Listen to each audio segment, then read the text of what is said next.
This is Charlotte Talks. I'm Mike Collins. The UNC Charlotte shooter is sentenced. Politics as art. The legislature draws new legislative maps. Now the courts have to decide if they're legal. Dan Bishop is sworn in as a member of Congress representing North Carolina's District 9, who will fill his state Senate seat. And if you owe medic money in Mecklenburg County, look out. They're coming for you. We have details. Our roundtable of reporters is ready to talk about those stories and many more, including Andos Helms, our education reporter here at WFAE. Welcome back. Good morning, Mike. Glenn Perkins is here. He's the editor and publisher of QCityMetro.com. Hello to you. Good morning. And it's the battle of the TV Titans. Joe Bruno, reporter for WSOC TV Channel 9 Eyewitness News. Hello there. Hello. And Jonathan Lowe is a reporter and anchor for Spectrum News. Good morning to you as well. Great to see you, Mike. Good to see you, too. So the big story yesterday, and it broke late yesterday afternoon, is the man charged with killing 2 UNC Charlotte students last semester and wounding 4 others in a classroom shooting, pleaded guilty to his crimes on Tuesday afternoon. His name, of course, is Tristan Terrell. I'm so sorry to everybody in here. I really messed up. If I could go back in time and even to the very second before I went to that classroom, I would do that back out of it. I'm so sorry. I made a mistake. Tristan Terrell evidently has autism, among other issues, and they gave him, 2 consecutive life sentences, so he's in without parole. Right, and that was a little bit controversial. The only harsher alternative would have been the death penalty, and some victims' families thought that he deserved that if he killed their children, he has no reason that he should be allowed to live. But the district attorney had other views on that. Yeah, the district attorney was concerned that since it is known that he has autism and developmental disabilities, that could be viewed by some as unconstitutional, being cruel and unusual punishment. Well, Julie Parlier, who's Ellis Reed Parlier's mother, spoke first at this hearing when the victims' families were allowed to speak. She said his life, referring to her son, his life was ended by a selfish, cowardly, soulless waste of a human being. May you rot in hell and experience torture every day until you're dead, which may not come soon enough. And Riley Howell's mother, Natalie, talked about her son, who's generally thought to be the hero in all this because he put his own life at risk to subdue the shooter, said today the defendant will be brought down and locked away forever so he can't harm others. Today we finish what Riley started. Pretty emotional words, as one might imagine, in that courtroom. And as you said, I think it was you, Jonathan, who mentioned that Spencer Merriweather, the district attorney, said that he understood the victim's frustration with the plea, but he had to pursue an outcome, he said, that was certain, and securing a death penalty for Terrell was not certain. I understand why it is, why they would want a different resolution to this case. Ultimately, I have to make the decision on behalf of this entire community as well as with consultation with the victims, and I did so.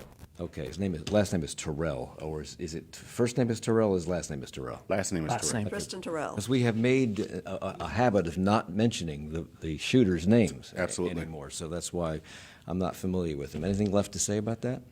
I just hope that the decision brings peace eventually to the families and the victims of UNC Charlotte. I think that one thing that we can all hope for is that by having this happen so quickly, so recently to the shooting, that this will bring the healing process and start that sooner than it may have if we had to go through a long trial.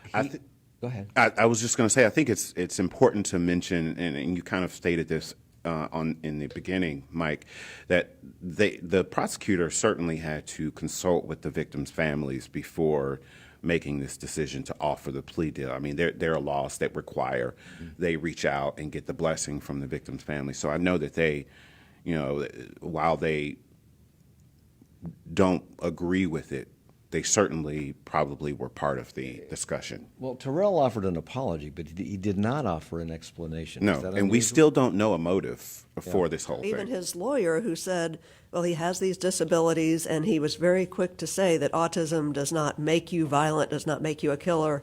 But he said he became obsessed with these challenges that he had not been able to pay for college, he had not been able to find a job, and I just find this whole thing heartbreaking. I mean, the idea of a young man who's lost his mother, who's just isolated and is just sitting there stewing and obsessing, but also terrifying that he spent basically the whole academic year watching videos, apparently, of school shootings, going and getting guns and training on them, all apparently legally.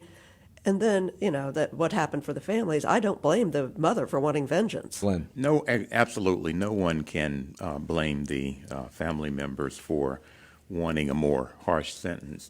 But we can't overlook the fact that this young man does have mental issues. Yeah. And we're seeing that not just here, but in shootings all over the country. Mental issues and guns continue to be a deadly combination in this country, and we're not dealing with either effectively. And even if he was sentenced to death, let's keep in mind Mecklenburg hasn't sent someone to death row in more than a decade. North Carolina hasn't executed anyone in 12 years.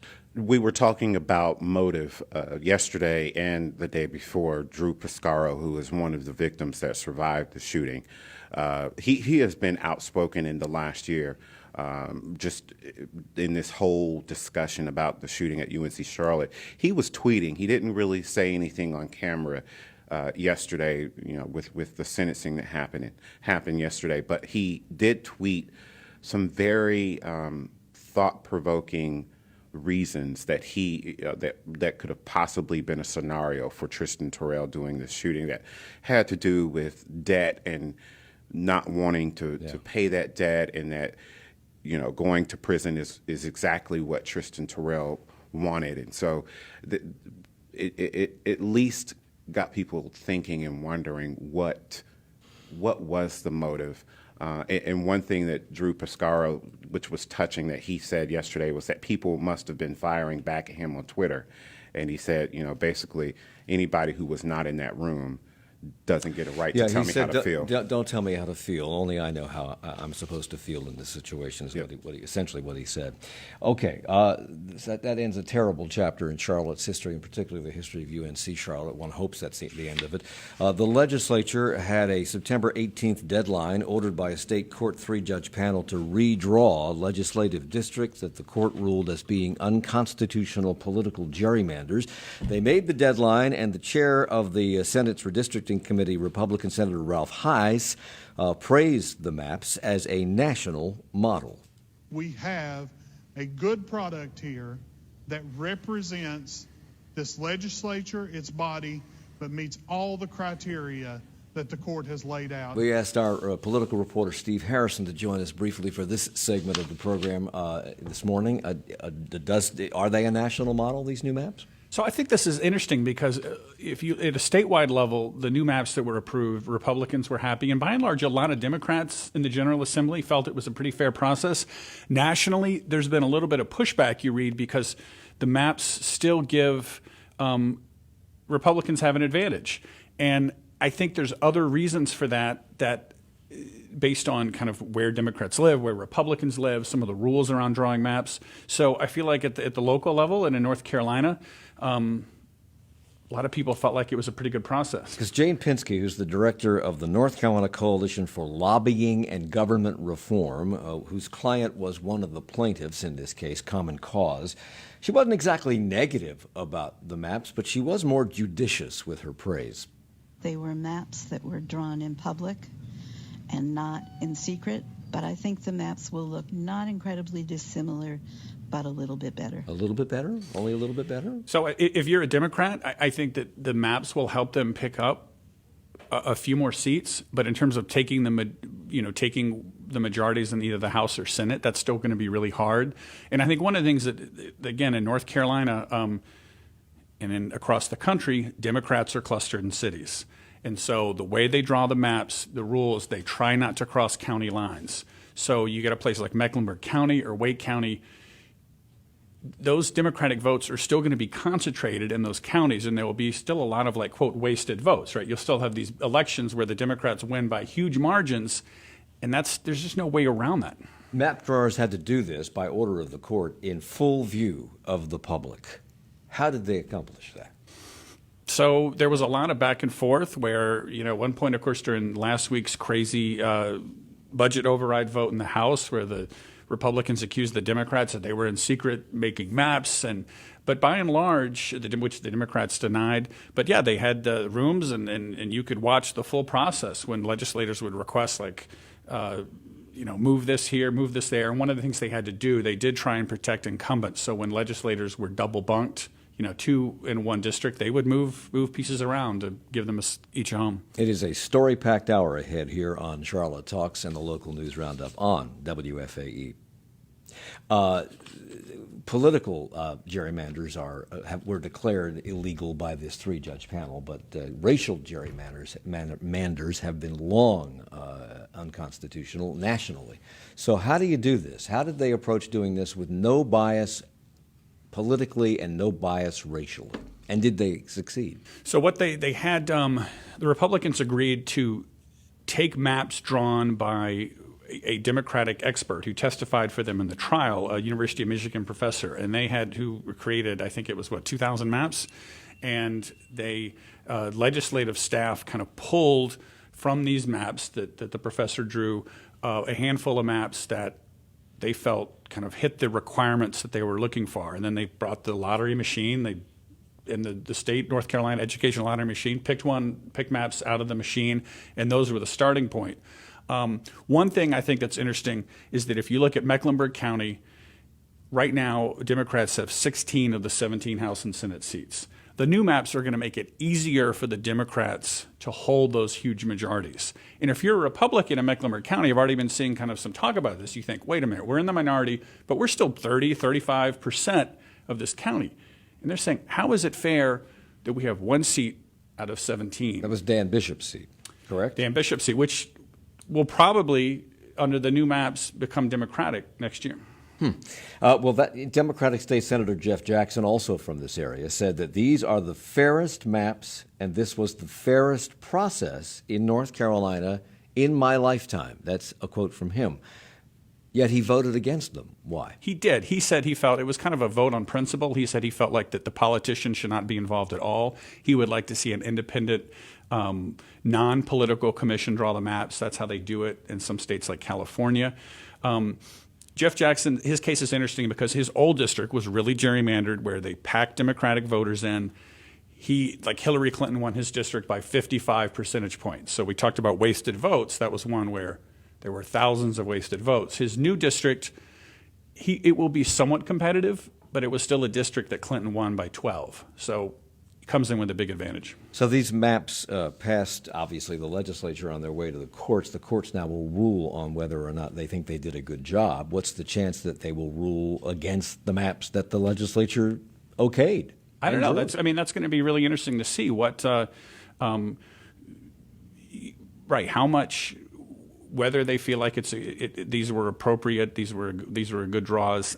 I don't know. That's going to be fascinating to see, because it's very hard, even in a 50-50 state, to draw maps that produce a 50-50 result. I think it's a very difficult. Yeah. We've been through this now for, it seems like forever, these maps being redrawn and redrawn and redrawn again, and they're going to have to be redrawn yet again after the 2020 census. Does this exercise have any hope of causing the legislature to say yes to creating a nonpartisan commission to draw these maps in the future in 10 seconds or less?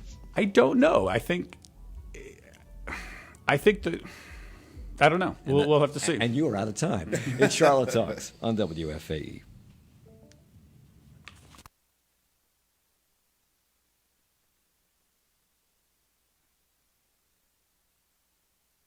Great public radio. Who knows? I may be calling you here in a couple of days to let you know that you won the Tyndall Subaru Crosstrek that we're going to be giving away.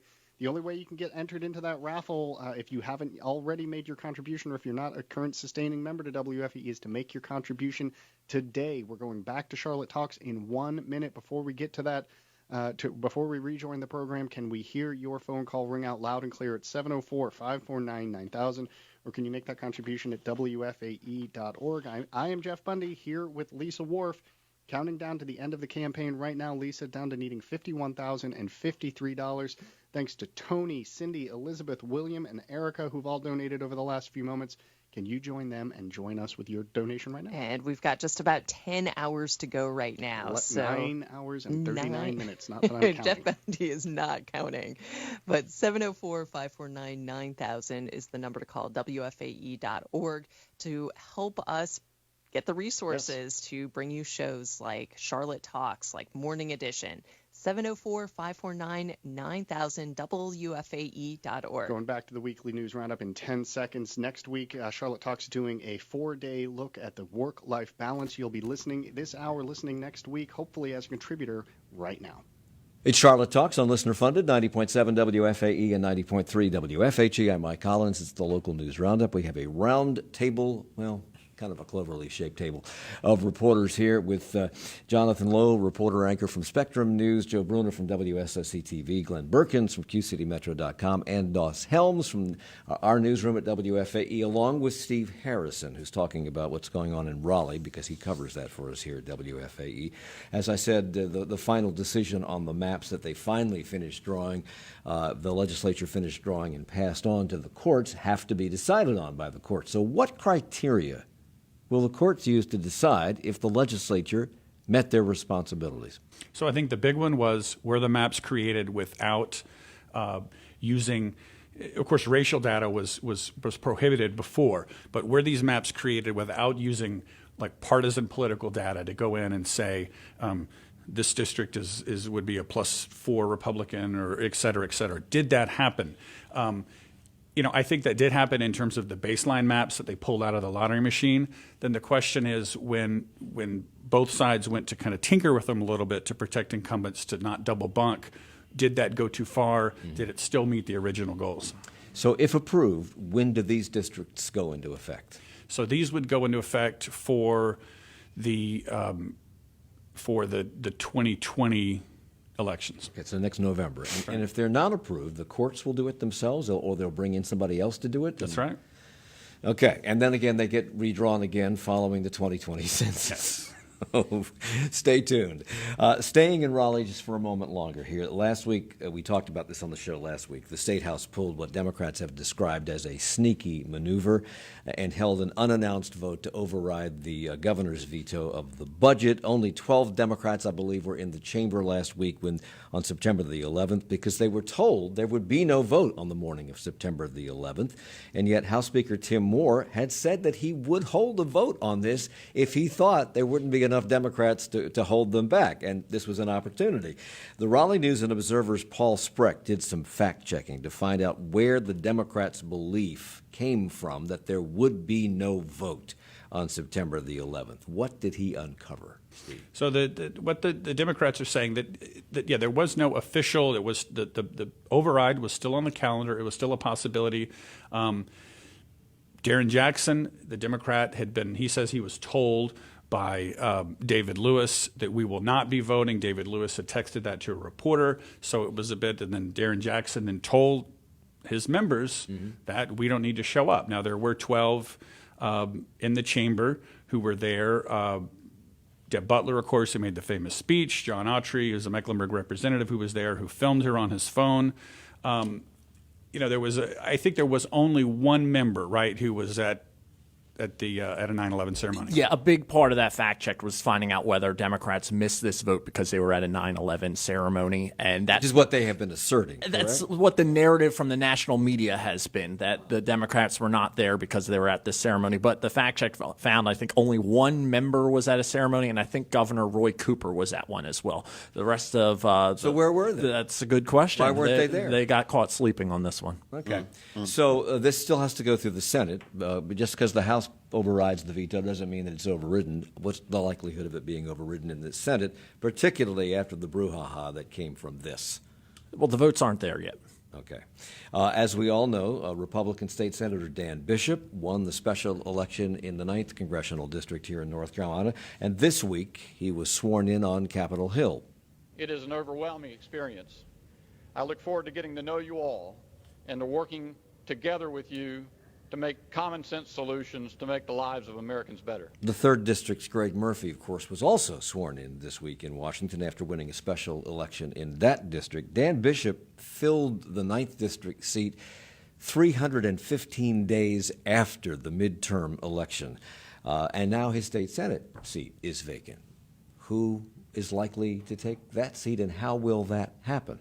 So the NCGOP, in conjunction with the Mecklenburg County Republican Party, will appoint the member to his seat. I think some names to watch are Matthew Reinauer, Rob Bryan, Andy Doolin, Bill Brawley, and I would even toss in Victoria Nwasike, who ran against Ed Driggs. I'd throw her name in there as well. What I'm wondering is if they look at that new district that has been created, they see that it is a more competitive seat and it's not a safe red seat. If they appoint someone like a Matthew Reinauer, who has a lot of respect from Democrats who might be competitive running for it. You mentioned, Mike, you said there's a lot of names, right? And there are, because Republicans have lost a lot of elections recently.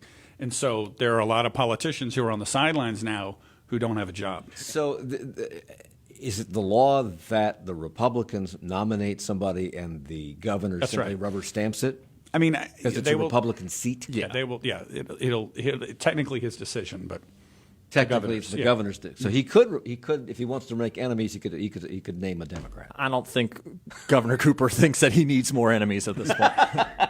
Steve, thank you for being here this morning. I appreciate it. Steve Harrison is we're going to change chairs now and bring Ann Dawes Helms back into the conversation. We need more chairs. We need to raise money for more chairs. All right. News broke this week that Mecklenburg County would be taking a tougher stance on people who have overdue bills for their use of Medic. That's the ambulance service in Charlotte, Mecklenburg Emergency Medical Services Agency. What are they now planning to do to collect on those overdue bills, Jonathan? Send it to the tax collector, simply put. Why the tax collector?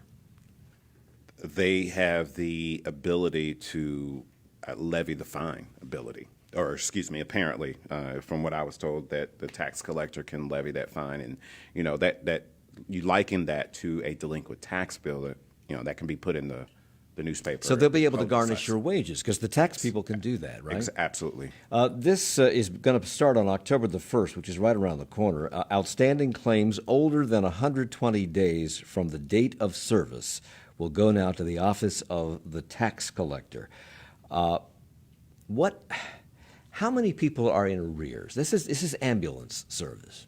How many? Do you know? There are several. Yes, there are several thousand people who are in arrears. Because if we're talking about the amount owed in total is $28.7 million.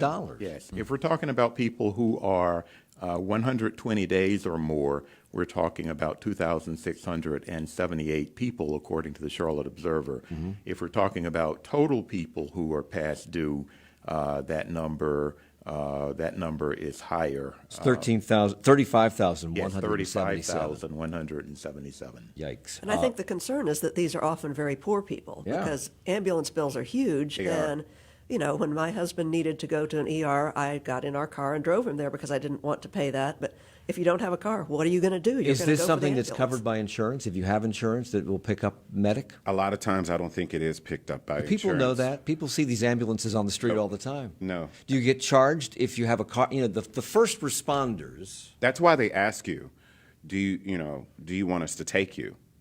That's why they ask. Right. Do you think people know what it costs to take an ambulance? I think people are starting to realize it because, unfortunately, people are calling Ubers and Lyfts now to go to the hospital. What does that say about the United States of America? And it's not cheap. I think the base for ambulance transport is like $400. Well, the average bill here is $821, which is astounding to me. Is this another example of the lack of transparency within healthcare, that it's hard to find out what things cost in the medical world? They don't think that this is, they look at this, I think many people look at it as a free service. I would never have thought you had to pay for the ambulance. My God, it's an emergency. And in the case of an emergency, who has time to shop? Well, that's the point. Or to think, can I afford to be, like, you're literally, how serious is this emergency? And is this something that I can wait and take my own car? Yeah. Or can I afford it and take the transport? Does the Uber driver want you in his car if you are really in a bad way? I mean, is that something you want to put on an Uber or a Lyft driver or a taxi driver or your next door neighbor or your wife or your husband? Is that really what you want? I think that's assuming that person is trained in emergency medicine. It's a gamble. And you think this may be, your child may be bleeding, somebody may be throwing up, you may be having heart palpitations, all these things that nobody makes great decisions when they're under that kind of stress. So the idea that, you should ask what the bill is going to be and weigh your options, call Uber, plus call your, Lyft, it's your just, that Uber, doesn't work. Your Uber driver doesn't have a siren and is not able to go through traffic lights. And this is a very necessary service. People do go in their private cars. They do take Uber, which are not smart things because, as you point out, they don't have sirens. They can't go through traffic lights. They don't have trained medical people in there with you in case something goes south on the way to the hospital. But there is just not the transparency that there needs to be. And you have no choice. You have well, one you medic. have a choice. You have medics. You have not for emergency personnel on duty in the vehicle. Right. You have a choice not to take it. Yeah, and it's important to point out though that ambulatory service is expensive. The training that that the person that's responding has received, all of the maintenance that goes into those trucks.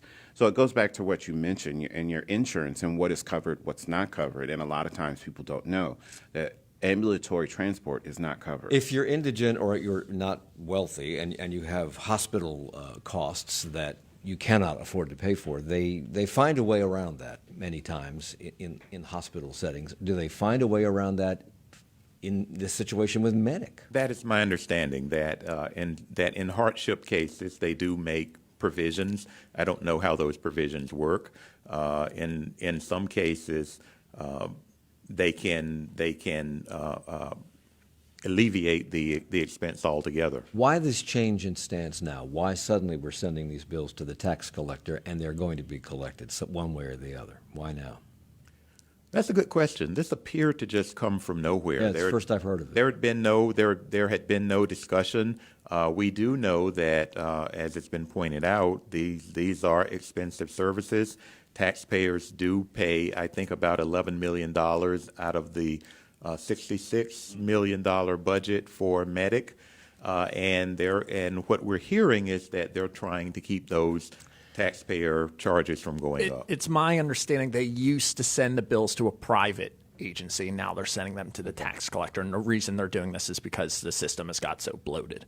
Okay. And also the tax collector can garnish your wages in a private agency. Absolutely. I guess cannot. Of course, they could put a quarter-cent sales tax and pay for all of this. Speaking of which, we're nearing the end of September, and we have just weeks from now. We'll have an election in November, and they're planning to have still on the ballot a referendum to raise sales taxes by a quarter cent. Although it will ostensibly be to support the arts, parks, and greenways, the wording on the ballot by law cannot reflect that promise. And both those for and against this move are scrambling to get voters' attention now. Who's leading the fight on both sides? It's hard to tell who's leading the fight. Both sides geared up in earnest last week. The pro-tax group, known as the Partnership for Better Mecklenburg, it included arts organizations, educational organizations, parks, arts and culture. They launched their campaign at the Carol Hefner Center last Friday, a week ago today. And they had performers, they had speakers, and the next day there was a debate at the St. Luke Missionary Baptist Church where both sides kind of came together to state their case. Well, and you mentioned arts, parks, and greenways, but also education is in there. Pretty much everything except puppies that people like. So, and I think that puppies are in the park. There you go. But I've heard people say, I support the arts, I support education, I support all of this. I have concerns about approving a new revenue stream that is not locked into anything. And I could see this becoming something like the education lottery, where people say, look, we just approved this thing. Why are teachers not making $60,000 a year? Why do you not have everything you need for education? This was the idea, I believe. This goes back a ways, and I'm a little foggy, of the Arts and Science Council, because their funding model was broken with the Great Recession and has never returned. We used to have the most successful arts fund drive in the country, and now not so much. So the people in favor of this see this as a way to fix that, but have they settled on how the money is going to be collected? That seems to be one of the sticking points. It's been the long outstanding question since this was pitched last year.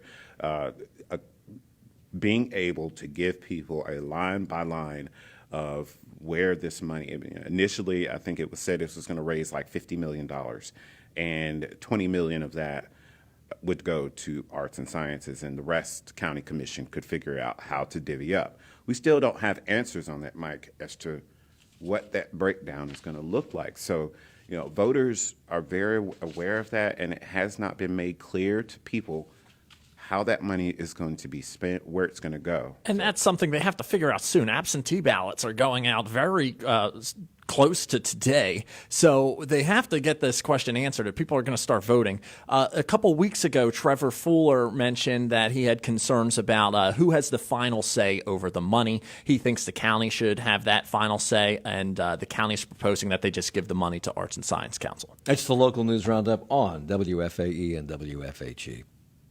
What are those against this referendum saying?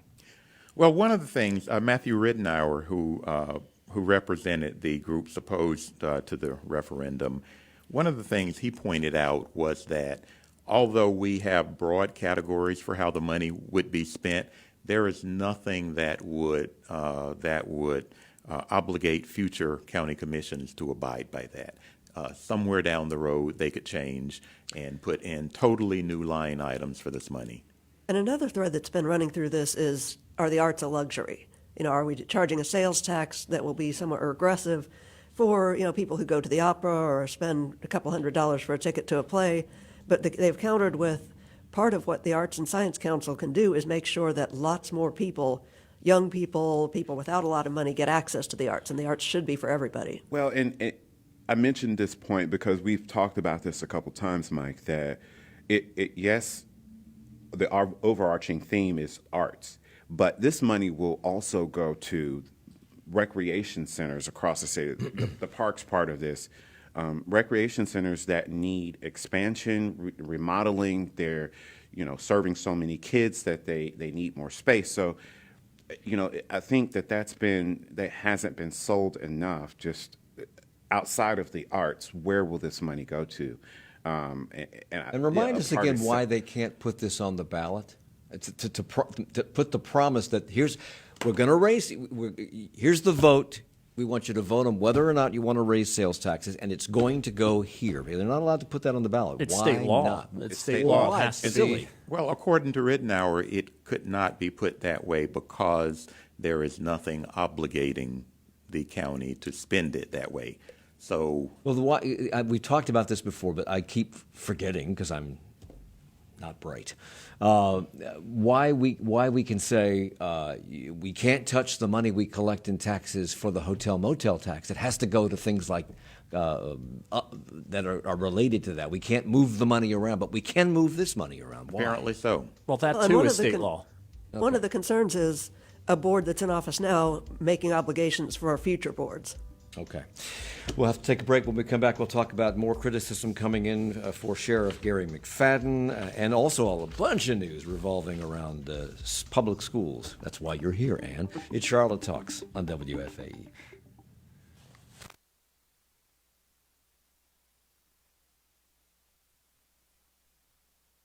Hope that you will join Aaron and so many other people, nearly 4,000 now, who've shown their support. Robert as well in Statesville just making a contribution, taking us down to under $50,000. We've raised almost $12,000 already today. Can we keep that? Can we keep that momentum going with your donation right now? Remember, today's the last day that you have to get entered into that Tyndall Subaru Crosstrek raffle that we've got going. Today's the last day for you to get some of the great thank you gifts that we've put together. The Charlotte Talks socks can be yours. We've got signed copies of Tommy Tomlinson's book available. We've got the Public Radio Nerd sweatshirt and so many other great thank you gifts that we've put together. Call in like that person just did and show your support at any amount. The clock is ticking down indeed, and we've got a whole year ahead of us of elections, of RNC coming to town, lots of things that we know are going to happen, but many things that are going to spring up. Give us the resources to continue this type of journalism. 704-549-9000 or WFAE.org. And yes, we are getting close, and you can be the hero. Yes. You can help push us over. 704-549-9000. Going back to Charlotte Talks in 10 seconds, it'd be great to have your phone call ring out loud and live right now at 704-549-9000 or at WFAE.org. Any amount makes you a member. Any amount gets you into the raffle. It's Charlotte Talks on WFAE and WFHE. I'm Mike Collins. It's the local news roundup. We have assembled our reporters here at the table. Andos Helms from WFAE News, Joe Bruno from WSOC-TV, Jonathan Lowe from Spectrum News, and Glenn Berkins, editor-publisher of QCityMetro.com. Mecklenburg County Sheriff Garry McFadden came in for another round of criticism from the Trump administration for his approval, or his refusal, rather, to cooperate with ICE. Ken Cuccinelli, who is the acting director of United States Citizenship and Immigration Services, was in town to dedicate a new 31,000-square-foot immigration office here, and he told the media McFadden is, quote, literally releasing child rapists and sexual abusers. This is unbelievable. Attempted murder, he said. I'm just going back a year or two. This is not the 80s. This is last year. This is 2019. Well, a year or two, McFadden wasn't the sheriff, and the sheriff at the time was cooperating with ICE, so obviously that's inaccurate. What about this claim that McFadden is releasing child rapists and sexual abusers? What's the foundation for that? We have one person, I believe, who was cited who had done some of those things, had been charged with those things, and was released. And I don't have that in front of me. And why was he released? Because bond was set, and when bond is set, the sheriff, he would argue, has to abide by that and release the person. And when that person was released, is it not true that ICE had him arrested? Yes. Yes. What's the problem? It's become a political scoring point. Isn't it also the magistrate who decides about bond rather than the sheriff? The sheriff just decides that that bond having been set, he's not going to dial ICE and say, come on over and get this guy. Correct.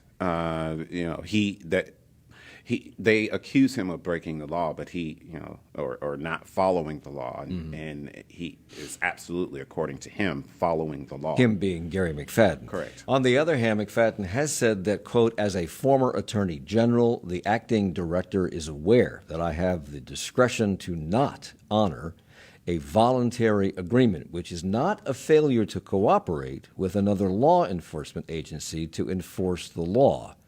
Is he splitting hairs?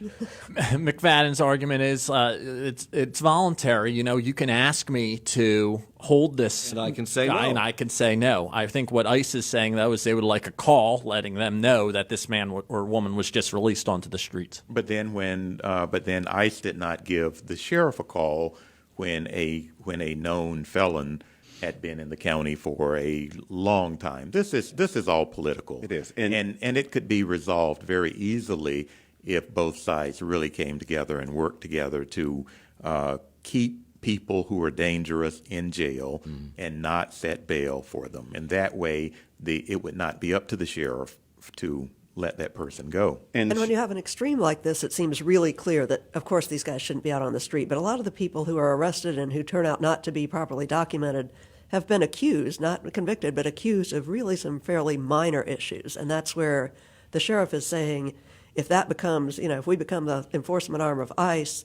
people who are immigrants or who have family members who are immigrants are just going to steer clear of us.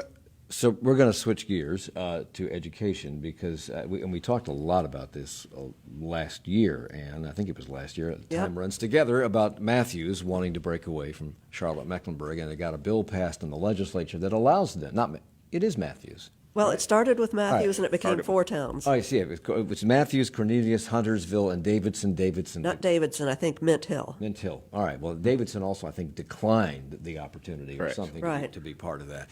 So this week, Cornelius took a look at this, evidently. The Cornelius Town Board heard findings from a committee formed last year to explore options there, educational options. What did the committee report back? that they couldn't figure anything out. Some of the options included splitting from CMS or creating these municipal charter schools that were authorized as part of this controversial bill. And that just became a huge statewide thing. No one has actually actively pursued these municipal charters at this point. And the Cornelius Task Force said, it sounds like a good idea, but splitting is difficult. And if we spend our money and create a charter school here in Cornelius, then our beloved public schools, we can't just pull 20% out and have more room. They're going to bring in more kids. We should point out that charter schools already exist, but this bill would allow the towns to own and operate their own charter and give schools. seating preference to municipal residents. And Huntersville, just to remind folks, did this same exact thing with a commission that studied options, and they came up with the conclusion of they would like to split off, but they realized that it wouldn't be feasible. So this committee was set up to study multiple options, Right. one of which was breaking away from CMS and starting their own charter school system, and Committee Chair Jack Higgins painted a gloomy picture of that last option. I think it'd be extremely, extremely hard to pull that off. It's a political hot potato. I do not see that happening with the present legislature. So what other options did they explore? They explored working with Charlotte Mecklenburg schools, and I think that's what they're doing more or less. There's still some tension there. It's not as extreme as it was. It may flare up again when we start doing bonds or student assignment again. Those are the real hot points. Okay, so he was talking about breaking away from CMS altogether in that clip that we just played. But in May, a committee in Huntersville recommended that they form their own school district. So why does Huntersville feel they can do it, and Cornelius, which is right next door, feel that they cannot? Well, it's a very complicated thing, and at least since the 90s, the suburbs, when they get frustrated with CMS, have said, we need our own school district, and it has never become a proposal. It's always become a sentiment. So I think it would be fascinating if Huntersville drew up a plan to say it would work this way, here's what we're asking the legislature to do, here's how we would finance it, here's how we would deal with the county-owned buildings that are within our city limits, because I'm not sure if you're not part of CMS that you can still use those buildings for free. So meanwhile, CMS has moved schools who pushed for HB 514. That was that legislation we were talking about. The areas that pushed for that to pass, Matthews, Midhill, Cornelius, and Huntersville, they pushed those schools to the back of the line when it comes to new facilities and improvements and construction. What's the thought process there? That if you're wanting to break away, we're not going to put any money into you now for a while? Yeah, they were essentially saying if you have this capability and you could build a charter school right next to, we say we're going to build a new CMS school right here, you whip out a charter school in a big box office next door, we've wasted our money on that school. So they kind of pushed really hard on that, and I think it certainly got attention. The school board has now kind of soft-walked it. Oh, we weren't really threatening, but it's there. It's on the books. And some people are saying if you're really serious about working together, take that off. Their next meeting, they have the Municipal Education Advisory Committee, MEAC, which is a horrible name. But their next meeting will be to look at how CMS decides where to build and renovate schools. And that's going to be a hot topic because they will have to say, how are we said we're going to put you at the end of the line. None of you have renounced your municipal charter powers. Here's how it works. Okay. New CMS Superintendent Ernest Winston last week named his new cabinet. I didn't know that the schools had a cabinet, but okay. That's kind of an informal term. He elevated a couple of experienced staffers, reassigned 5 top administrators, including former CMS Superintendent Clayton Wilcox as chief of staff, who are involved in all of these moves. Well, the biggest striking thing is how many of these are longtime CMS veterans who are well known to people, and I think that sends a huge signal. I think CMS employees, principals, teachers, families are just getting weary of this cycle where they bring in somebody from the outside and that person says, let me tell you what I'm going to do. And kind of by the time they can do it, they're gone again. So these are people who are not going to come in and say, oh my gosh, let's look at this entirely fresh. The deputy for academics, which is, I think, the crucial position, is Matt Hayes. He is a Charlotte native. He started his career as a teacher. He's been principal at Olympic and North Meck. He knows the turf. So Laura Francisco was brought in by Clayton Wilcox to be his chief of staff, and there was controversy at the time that she was brought in at the salary that she was being paid to be the chief of staff. Will she keep that salary in her new position, and will the new chief of staff get her old salary? How's that going to work? The new chief of staff is LaTarja Henry, who is, again, a long time. I remember her giving me the Welcome to CMS tour in 2002. She did get about a $40,000 raise to match Laura Francisco's salary. I believe Lord Francisco does not have a new contract, and most of their contracts say we can reassign you at will, but we can't change your salary. So I believe she still has the same salary. There's also a little controversy this September over heat in school buses. It's been hot until today. Yeah. Are the school buses air conditioned or they're not air conditioned? They are, but apparently a fair number of their air conditioners are broken. That was Elsa Gillis of WSOC reported that there are, I think, 120 school buses out of, they have about 1,100 on the road, 1,300 total fleet, and they don't pull a school bus off the road when the air conditioner breaks. So today that'd be lovely. These last basically the first month of school, it's been miserable. Because they're talking about some of the temperatures in these buses getting up to 100 degrees or more, particularly in the afternoon, because it's hot in the afternoon. It's not 99 degrees, 95 degrees outside. And that bus is sitting out on a lot all day. Why aren't they fixing the air conditioning?